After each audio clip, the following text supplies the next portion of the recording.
bring you The Witch's Tale, written and produced by Alonzo Dean Cole.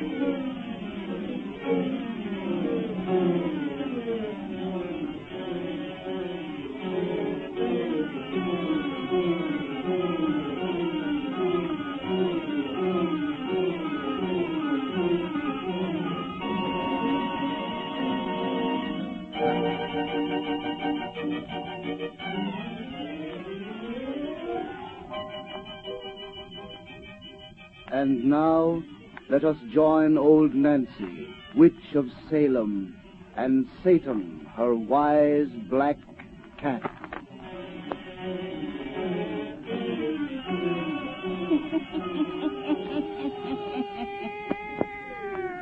$103-year-old I be today. Yes, sir, 103-year-old. Satan. If these folks want to hear another of our pretty little bedtime stories, you just tell them to douse out them lights so's we'll have it nice and dark. Now draw up to the fire and gaze into them birds. Gaze into 'em deep, and soon you'll be down south with us in old Louisiana. It's strange country down there. Ghost country. And outside a little railway depot there begins our yarn about Graveyard Mansion. Graveyard Mansion.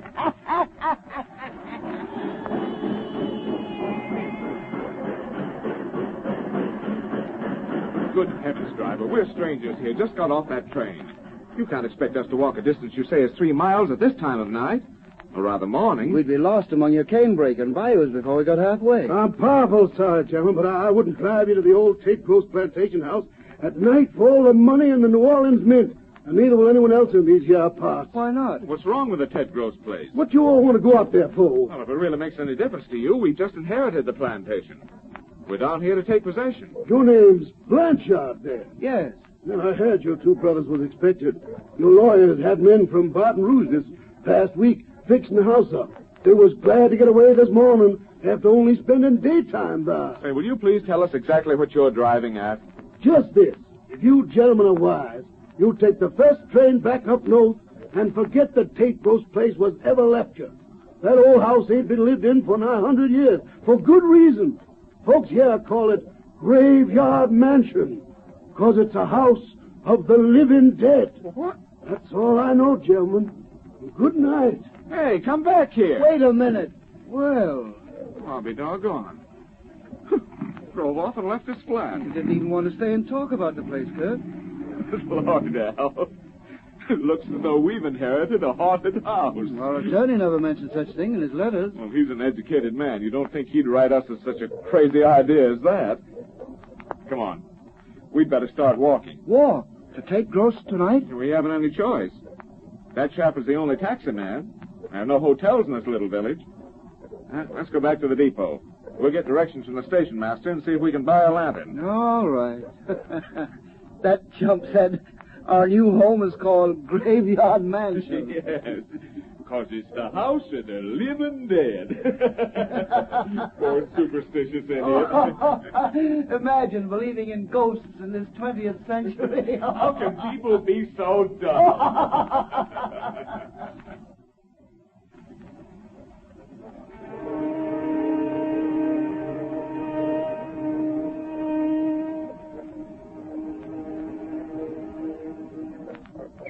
There's the marker they told us to look for, Kurt.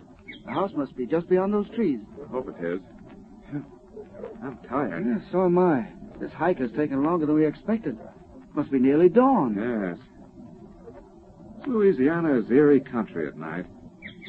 Ghastly Spanish moss hanging from the trees seems to writhe like something living. And those clouds of mist that rise from the bayous take strange shapes, half-human shapes. Sort of puts one in the mood to almost believe in ghosts. Would if we didn't have good sense. Wonder what it is these people fear about our new property. That old Creole who sold us the lantern was more insistent than the cab driver that we make no attempt to live in the place. Without being any more explicit as to reason. Well, he seemed either afraid or ashamed to make any real explanation. But like the other chap, he said it was a house of the living dead. Well, that doesn't make sense even for a ghost story. Oh, it's just a lot of bunk. Well, if the tales are in bunk, we'll soon find out. Look. Huh. We've arrived. Kind of a spooky-looking old place at that. It's different than I pictured it. Sort of like a French chateau. Our ancestor who built it was married to a Frenchwoman. She was probably responsible for its design. Let's go in. Wait, Kurt. Look there. Those tombstones. Little burial ground. Maybe that's why they call the house Graveyard Mansion. That's what I was thinking. Now, come on. Wait a minute. Does it seem to you there's something moving in the darkness beyond those tombstones? Something white? Yes. Oh, some of that ghastly mist that rises from the bayous. I suppose so. It looked almost like a woman. Now, let's go inside the house and get some sleep before we become as goofy as the natives we've talked to. Hold this lantern while I find the keys that lawyer sent us. His men didn't fix the place up very well. There's a broken window. I see. Here we are. Phew. Like there's a coal mine in here. What was that? Oh, bats. Place is full of them. Oh. Wish I could find a lamp. The lantern isn't much good. No, its light doesn't seem to penetrate this darkness at all. It's almost an unnatural darkness. Yes. It's funny. The ventilation from that broken window, it ought to smell sweet in here. There's an earthy odor about the place, like a tomb. What's that? Door slammed. Curtis, down that hallway. A woman! That's Laugh! Well, she's no figure of the mist. I'll soon find out who that is. Come on. She's disappeared around the corner. She went through that little door. Help me. Yes? There it is. It's stuck. Right. I've got it. It leads to the cellar. There she goes, down those stairs. Hey, stop you. Who are you? She doesn't even look around. After her. Hold up that ladder, Alan. Oh, the bat knocked it from my hand. We're in the dark. With her. That laugh again. Hold on to your nerve. I've got matches. Well, give me a light, for God's sake. Light. Here. Oh, thank God. The lantern isn't broken. Well, light it, quick. I have it. Now we'll see what... The woman's gone. The cellar's empty. Where does she go to? This isn't a true cellar. It's just a little vault. There's no way out save by these stairs. She couldn't have passed us. They're too narrow. Vault is bare. No place in which to hide. Curtis, what's that set up in the wall? Why, it's... burial crypt. A burial crypt? A tomb? That's where that woman hid. Hold on to yourself. Here, don't let your nerves go like that. Ellen, our senses have been fooled. Those stories we heard, these ghastly myths we've seen have made us imagine things that can't be true. We haven't seen any woman. There's been no woman here to see. But we heard her laugh. Oh, we only thought we did. Our imaginations have played us tricks, I tell you. Alan! You must be right. Of course I'm right. It's the only explanation. There's an inscription on that tomb. What does it say? I'll see. It reads, "Here lies Antoinette de Morey, wife of Adrian Blanchard, born 1782, died 1804. 130 years ago. Antoinette de Morey. She's the woman this mansion was built for. Yes, I remember her name now. Come, let's get out of this cellar. Wait. Funny. What? It's cold as death down here, but this slab is warm. Feel it. Yes. It's warm as life. Rooster crowed. That means it's dawn. Let's get out of this cellar where I can see the light of day. Go ahead, I'll follow. Peculiar. Now the slab is growing cold.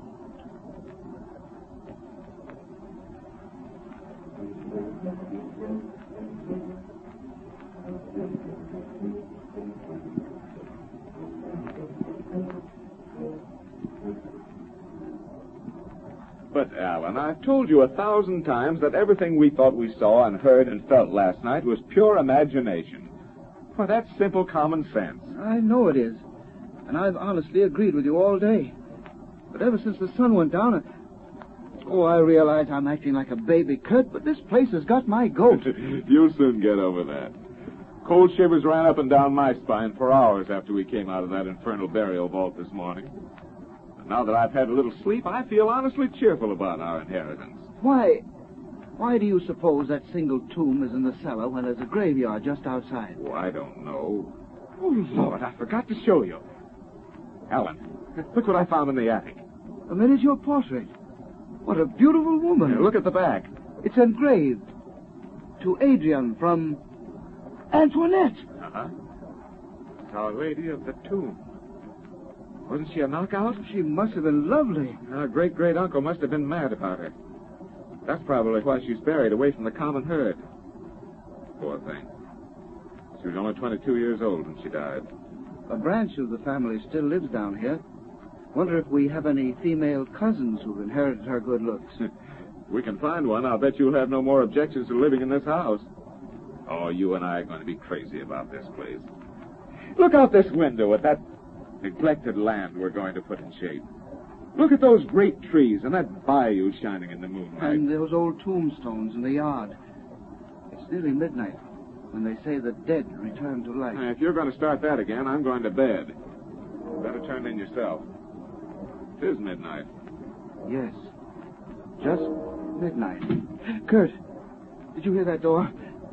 The wind must have slammed it shut. It may be the door from that cellar. Now stop that. You're not going to pieces on me again. Kurt, look out this window. The woman whom we saw last night. Good Lord. She won't get away from me this time. Where are you going? After her. Oh, wait, don't leave me. Wait, Kurt, don't go near her. Let me go. No. Alan. She's turning back. She's coming toward us. Run. She's something awful from the grave. I won't believe that. Let me go. That laugh. Same we heard last night. Run, I tell you, run. She's something risen from the dead. Lord, help me. I believe you're right. Come on. Run. Wait.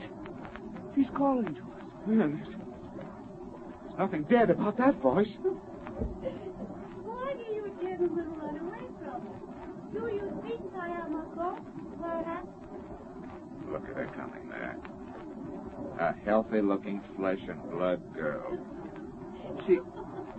She's laughing at us. Can you blame her? Of all the dumb, benighted saps, Yes, we are... we certainly are. Curtis, What's the matter now? look at her. She's the image of that miniature you found. The living image of a woman who's been dead 100 years. Gentlemen, if you permit, I take the liberty of introduce myself.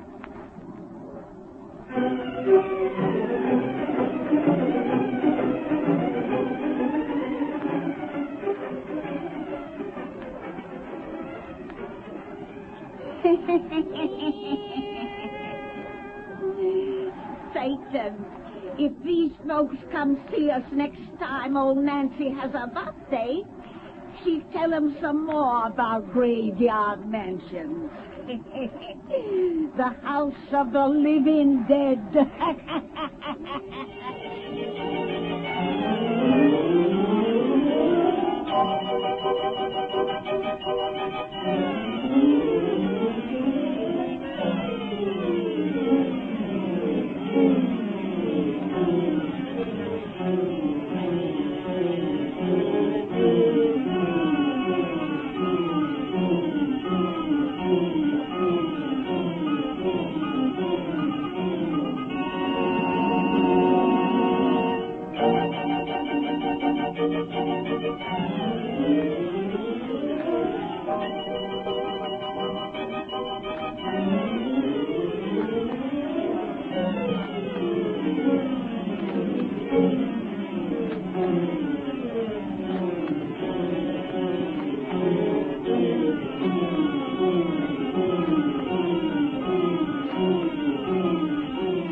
we bring you The Witch's Tale, written and produced by Alonzo Dean Cole.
And now, let us join old Nancy, witch of Salem, and Satan, her wise black cat.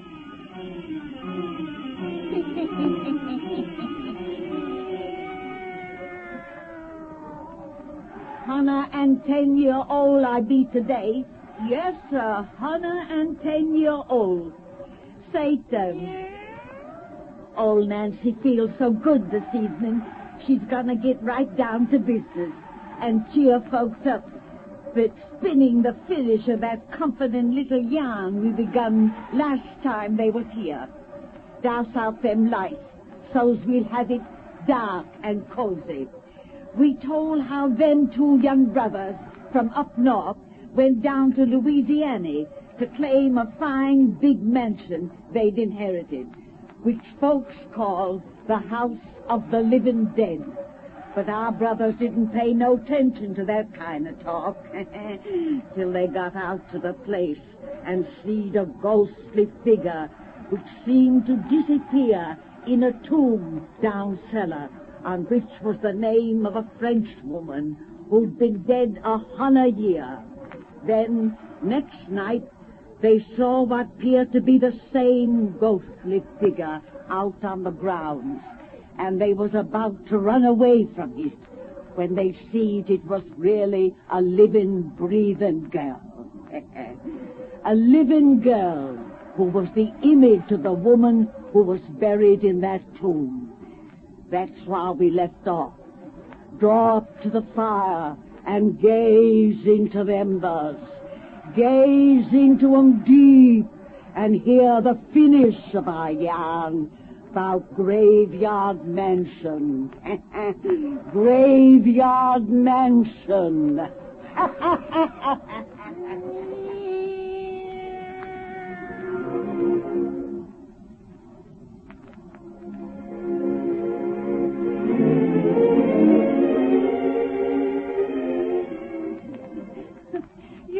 Gentlemen acted so afraid. When you saw me coming toward you, you must have think I am a ghost. No words can express my humiliation for the childish way we acted. We're terribly ashamed. We'd heard so many weird tales about our new estate, and, well, we didn't think any living person would venture on these grounds at night. I come often when the moon is full like this and wander here while others sleep. This place has been so long deserted. I have come to look upon it as my own. Oh, but now that you are here, I must not trespass any more. Please don't feel that way about Oh, I it. should say not.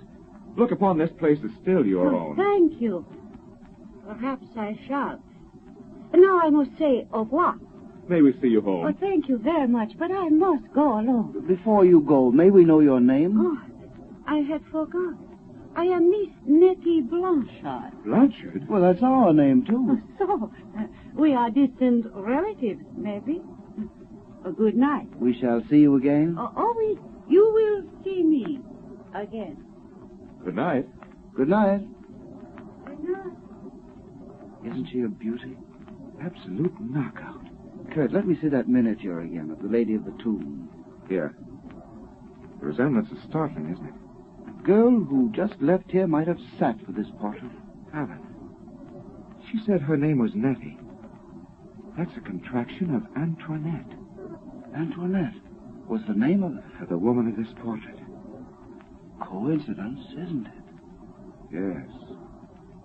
Coincidence. Oh, come on. Let's go to bed.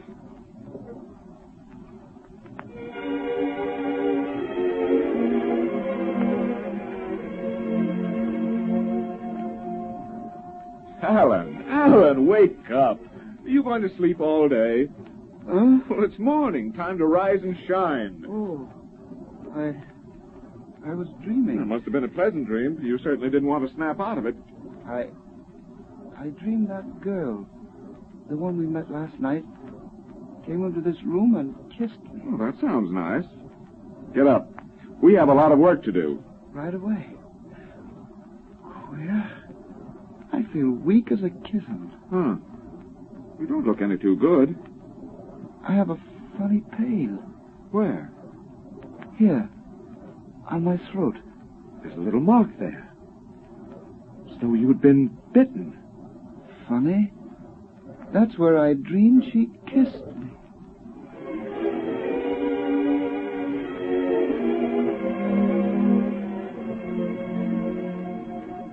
The house is just beyond that next turn in the road, Doctor. Turn your car to the left. Right on the way. You say it is just a week since you noticed the first indication of your brother's illness? Yes. I wouldn't have believed anyone could waste away so suddenly. He looks as though every drop of blood were being drained from his body. You should have come for me sooner. Oh, I wanted to. But he and Miss Blanchard insisted there was nothing really the matter with him. This Miss Blanchard, a relative, of course. A very distant one. We only met her since we came down here. She's with my brother now. When he recovers, they're going to be married. They became engaged on very short acquaintance. Yes. There's the house just ahead. I know Graveyard Mansion very well. This strange mark you mentioned on your brother's throat, you say it have become more inflamed each day? Yes. It's as though the fangs of some beast had entered there. The house was full of bats when we arrived, Doctor. I've heard of vampire bats. Do you suppose... No, I do not believe your brother is the victim of a vampire bat. Here we are. Oh, there's Miss Blanchard at the door. Nettie, is Alan all right? I brought the doctor. The doctor come too late. What do you mean? Not that Alan... Your brother is dead. No. No. Graveyard Mansion. Graveyard Mansion. Oh.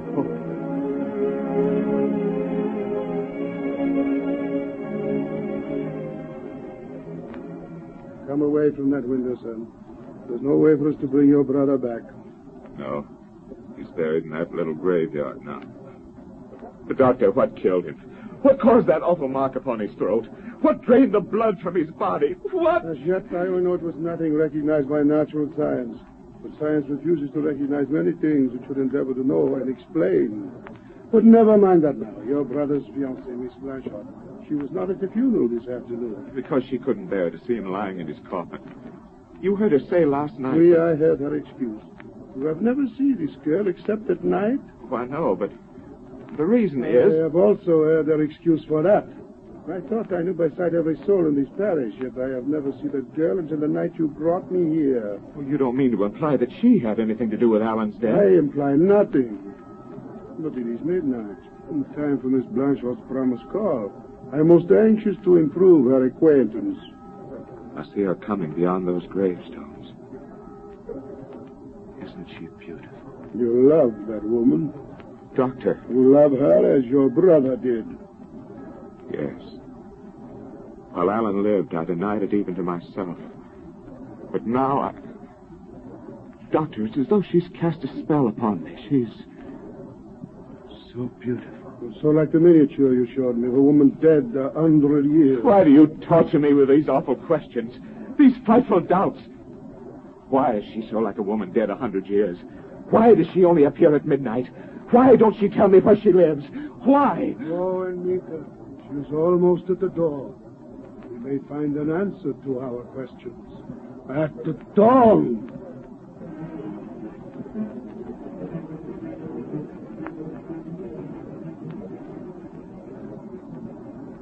I never see such a superstitious man of medicine, Dr. Brochard.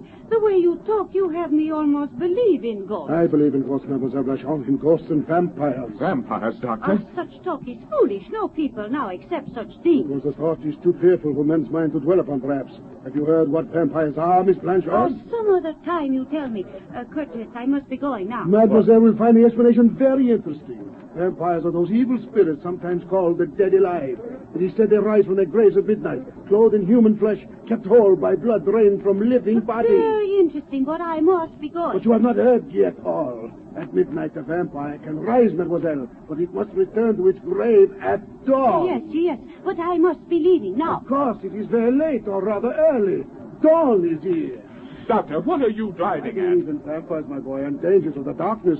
Since Miss Blanchard will not permit you or me to see her home, I suggest you wait with us till daylight come for her protection. You keep me here with talk. I must be home. But a few minutes can make very little difference, and dawn is nearly here. Move from that door and let me pass. You are as anxious to reach your home as the vampire is to reach his tomb. Doctor. You are insulting. No, I am accusing. Dr. Broussard! Accusing the fiend who killed your brother, accusing the evil soul of Graveyard Mansion. Stand from that door and let me pass. No! Let me I pass, do I not say. hear you.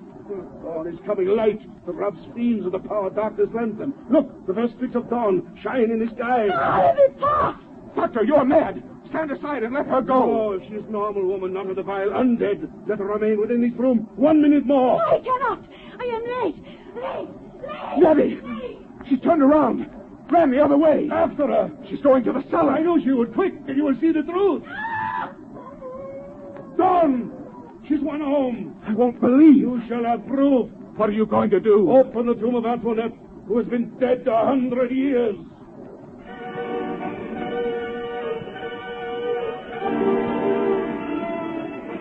This is sacrilege. We have no right to violate a tomb. The dead. Deserve no mercy from either God or man. Such things as vampires can't exist.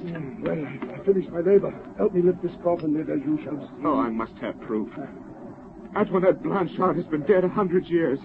We shall find nothing but dust. Help me lift the lid. The girl I love can't be in that coffin. Help me lift the lid. I will. Regard. There is your proof.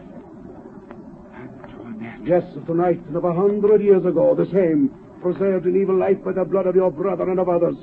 So has this house gained its name of Graveyard Mansion. But there is a way to end the vampire. This sharpened wooden stake.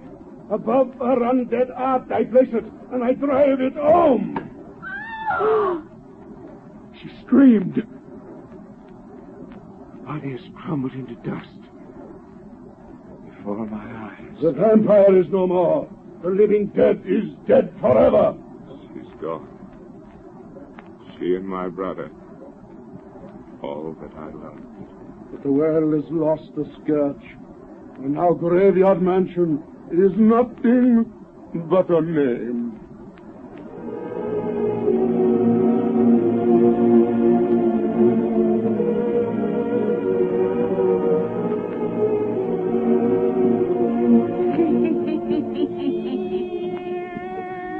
Well, that's the end of that, Satan.